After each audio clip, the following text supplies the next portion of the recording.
Nung first ko na take, hindi ko ginamit yung board na binigay, which is advice ko po sa mga kukuha ng exam na kailangan yung gamitin yung board. Kailangan yung i-take note lahat para, for example, elimination. So, gamitin niyo yung board niyo at least hindi nyo na kailangan mag-waste ng time na pabalik-balik basahin yung questions tsaka yung options. Kasi once may board ka, gamitin mo yung pen and board mo, pwede mo na siya ma-eliminate tapos hindi mo na siya ilo-look back. I-consider mo na siya na as eliminated na sa options mo. So big help talaga yun, sir. Kasi nung first exam ko, hindi ko ginamit yung board.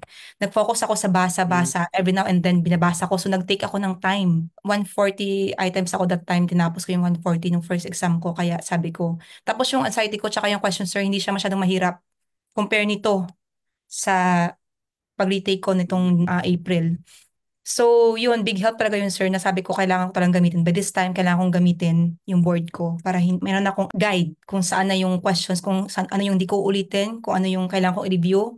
Parang ganun, sir. Mm. Tapos, read the questions twice talaga. Kasi minsan, akala mo, yun na yung sagot. Pero yung binasa mo yung ulit yung questions, hindi pala yun yung gusto niyang ipahiwatig na ito yung magiging sagot mo. So yun sir, after reading the questions twice or thrice, then I check the options. So yun sir, nagbago yung sagot ko kasi nga mali, which is, chinek ko nung nag-review ako, applicable talaga siya sir, especially sa select all that apply.